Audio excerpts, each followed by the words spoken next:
Jazz 313. We're doing a series right now of all the greats, not all the greats, but the one of John Coltrane. John Coltrane, the saxophone legend, grows with every passing year. John Coltrane was born in Hamlet, North Carolina on September 23rd, 1926, into a proud and well respected family. His maternal grandfather, William Blair, was a prominent preacher. His father, John Sr., was a skilled tailor and a gifted amateur musician. John Jr. grew into a strong, athletic young man who had a gentle and a thoughtful nature. At the age of 12, he joined a community band in the town of High Point, North Carolina, where the family had moved shortly after his birth, and took up the clarinet. As he learned more about the music, he became interested in the saxophone and hoped to someday follow in the footsteps of jazz greats Lester Young and Jimmy Hodges. The Coltrane family began to fragment when John was in his teens.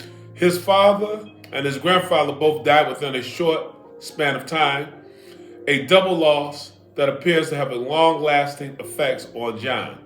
After the outbreak of World War II in 1941, John's mother, Alice, moved north to Philadelphia in order to take advantage of the high wages of being offered a war-related factory job.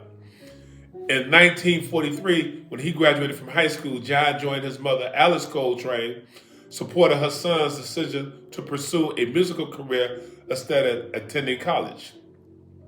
During the day, he worked in a sugar refinery, and at night, he studied saxophonist at Ornstein School of Music.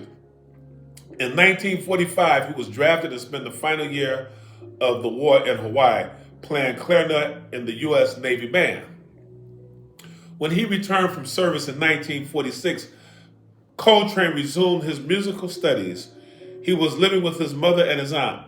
Both women encouraged him to devote all his time to music. Typically, he practiced late into the night diligently, going over the finger positions on his horn without blowing so as to avoid disturbing the neighbors. He also began to play in a number of rhythm and blues bands, and at this time he switched from alto saxophone to the deeper tone tenor saxophone, on which he eventually to make his reputation. During the late 1940s and the 1950s, Coltrane continued to develop his musical skills, studying and practicing relentlessly in the conviction that he was destined to become a great musician. He played and recorded with a number of leading musicians, including Dizzy Gillespie, Johnny Hodges, one of his boyhood idols, and in 1959, his life changed in two significant ways. He married Juanita Grubbs, known as Naima, and he joined musical forces with the young trumpeter Miles Davis. Davis, who was the same age as Coltrane, was regarded as the most exciting figure in jazz. The heir apparent to the brilliant saxophonist Charlie Parker, who has recently died. Coltrane was introduced to Davis by drummer Philly Joe Jones. When Davis put together a group consisting of Jones, Red Garland, bassist Paul Chambers, he invited Coltrane to join, now considered one of the greatest ensembles in the history of jazz. The group made its first recording, the new Miles Davis Quintet, in 1956, and followed up with several more. Coltrane did solid work on these recordings, but some of the critics felt that he was not at the same level of other players.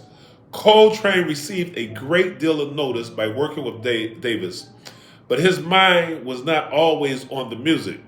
Always quiet and sensitive, he now became moody and withdrawn. He was deeply involved in both heroin and alcohol. Davis, an intense, strong-willed individual, came to the conclusion that Coltrane was unreliable, and he asked him to leave the group in 1957, replacing him with another gifted saxophonist, Sonny Rollins. After Coltrane breaks with Davis, his family feared that he was on the verge of a mental and physical collapse, and they considered putting him into the hospital. Fortunately, Coltrane woke up one morning and announced that he was giving up drugs, liquor, and tobacco. For the better part of the week, he remained in his room consuming nothing but water. he emerged a changed man. Although he was known to smoke in later years, he never again touched drugs or alcohol. After his stint with Monk and Coltrane rejoined Miles Davis' group, in which was now a sextet, played brilliantly on a number of acclaimed recordings, including Kinda Blue, regarded by many as jazz fans as the finest jazz album ever made. I concur with that. In 1960, the group embarked on a highly successful European tour. At a March 22 concert in Stockholm, Sweden, Coltrane playing reached heights achieved by few musicians in any field. When he returned to the United States, he knew that he was ready to go out on his own. This is a short snippet of John Coltrane.